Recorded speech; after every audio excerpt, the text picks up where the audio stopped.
Well, Cape Town, I love days like today because I've just got the Statistics South Africa quarterly labor force survey. And right there, 86,000 jobs in the last year in Cape Town alone. And our unemployment rate has dropped another 2 percentage points, a whole 2 percentage points in the last year. This is wonderful news, Cape Town. This is what it's all about.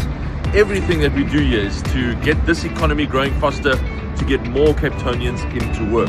That's why we've got to keep pushing so hard on our infrastructure budget so that we can fund those projects, not only because the projects themselves create jobs, but because it brings more businesses to our city, because this city. So that video clip intro is from the mayor of Cape Town, Geordin Lewis, a young mayor out in Cape Town, the city of Cape Town, who is beaming with pride that the city under his mayorship, under his leadership, has created a staggering, in 2024, 86,000 jobs. I mean, this is amazing, this is significant, and this is praiseworthy, considering the unemployment rate in South Africa. Now, and this is very significant, considering the last couple of days, Statistics South Africa has released unemployment numbers in South Africa.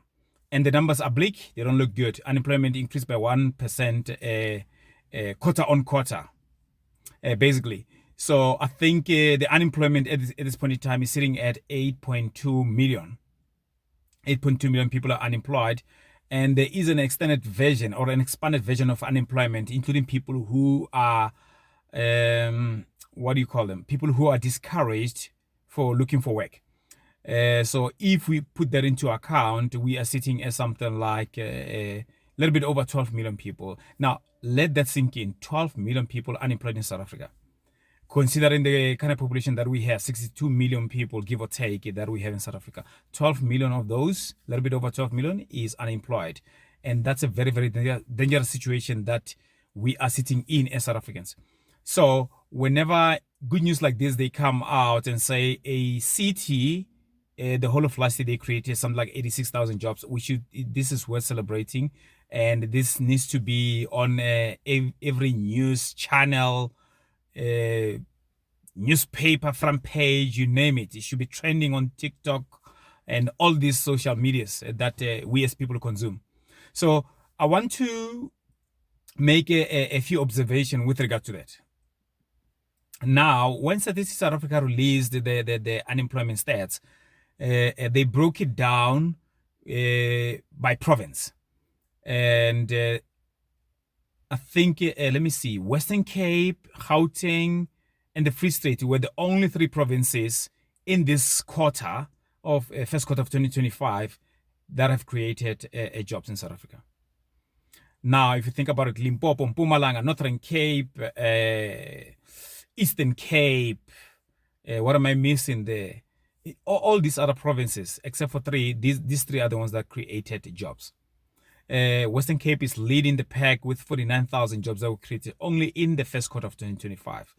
And Gauteng came in at a mere 9,000. And the Free State, commendable, 4,000 jobs. And you might be wondering, what's the significance of a province creating 49,000 jobs and a city of Cape Town creating 86,000 jobs? So don't mistake the two. The city of Cape Town, they're accounting for the whole year. And the province of the Western Cape, under the leadership of Alan Winde, they created something like 49,000 jobs. Now, I want to bring out those 2 points so that I can be able to make this point that I intend on making. The DA often said that where they govern, things are better. Now, these two numbers, they're very, very important. And I think that they showing that this statement it is true. Perhaps it has even been true from before. But even now, I think it's worth being put on a pedestal. That where they govern, things are happening. Good things are happening. Unemployment is they're winning the fight against unemployment. So clearly, the DA is doing something right. They are mayor and they are premier. Both of these guys, both of these leaders, they are able to do something that no any other leader in the country is able to do. You go to Limpopo, nope. You go to Mpumalanga, nope. And that's where that's where the ANC is governing. So the DA is doing something great, and they need to be commended. Whether you like their politics, whether it doesn't matter in this case. And I remember I did a video previously, and I asked people on the comment section and said, does it matter to you? Does it matter the skin color of the person who is leading if they are able to deliver? Does it matter to you who's at the helm, who's at the driver's seat, if they're able to get you there? Because sometimes, especially because our politics, they are laced with they are race-based politics. If the person doesn't look like me, I don't trust them. I'm not gonna vote for them, and things like that. So, if the biggest issue in your life at this point in time was unemployment, and you can see somebody who's able to do something with unemployment. In this case, I'm talking about the Mayor Hill Lewis and Premier Windy. Wouldn't you vote for them because they are white if you're a black person? And also, if the tables were flipped, the person who was delivering was a black person, and then the person who was looking for work was a white person, would you vote for that person, as it were? So, not to make this thing about race, as it were, but nonetheless, it is what it is. South Africa, we are a race-based society. We focus so much on race, what somebody looks like, and we have all these laws that has to do with race classification and things like that. But I just want to say that clearly the DA is doing something great here. And not only to mention that, think about recently the fight that they took to the court with regard to VAT, and they went the legal way and they won. And that's a win for everybody in South Africa, not only for their constituency. And those are some of the things that I'm not saying propping up here the DA, try to make them saints or whatever the case may be, but facts are facts. Facts, they don't care about our emotions. Facts are facts. They are busy creating jobs where they are governing. They are busy creating jobs both in the city and in the province. And they are, in some instances, they're able to hold the government, particularly on the VAT thing, to account.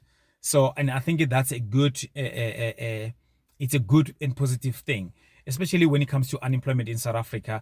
South Africans, we need more companies to come to South Africa and invest in South Africa. And we need to, the last couple of weeks, I'm sure you've seen that the Employment Equity Act, a law that a lot of people were fighting against, that you cannot tell the companies, businesses, how to do business, that they need to be filling all these forms, jumping so many hoops whilst they are busy running businesses and all that. I think it was Helen Zille was being interviewed, and she was saying that those type of things, they will make investors not to want to invest in South Africa. If I'm a money person and I want to invest in South Africa, I'm coming from overseas, I want to come to South Africa, I want to invest, and say I want to come to Africa actually, and there's a couple of other countries that I can invest in. I don't have to invest in one, perhaps. And I'm looking at South Africa, and I look at all these rules like Employment Equity Act, that BE laws, that before I can start and do any business in South Africa, I have to give away some part of my business and things like that. And there's a country like Rwanda that doesn't require that. There's a country like Mauritius that doesn't require that. There's a country like Kenya that doesn't require that. Where do you think I'm going to go as an investor? And I think if we are honest to ourselves as South Africans, definitely I'll go to where the laws are a little bit easier for me to be able to do business. People, they just want to be in the business of doing business, not to be worried about regulations and things like that. So the Employment Equity law is not helping in the promotion of people wanting to do business in South Africa. And I think that's one of the policies of the ANC that is really holding the country back in terms of beating this scourge of unemployment. So in closing, I just want to commend the DA for the work that they're doing there in the Cape. And I'm hoping I don't trust that it will happen, but I'm hoping that others can be able to learn from. I don't think the NC will be humble enough to say, okay, let's go and ask the DA, how do you guys do this? How do you guys get this thing off unemployment rights and all those things? How do you guys create jobs and all that? And the NC is busy piling on the laws that are not encouraging investments, employment equity at the BE that doesn't work. A lot of people who are unemployed are black people. They do not care about a BE deal or something like that. People, they just care about themselves. They want an opportunity to be able to provide for their families. That's all what people care about. So let me know what you think in the comments, and tell me how you feel about this, and your thoughts. Your thoughts will be highly appreciated. If you haven't subscribed, please be so kind and do so. Thanks for those who are able to subscribe and supporting us. We want to grow this community, and hope to see you guys on the next video. Thank you. Bye bye.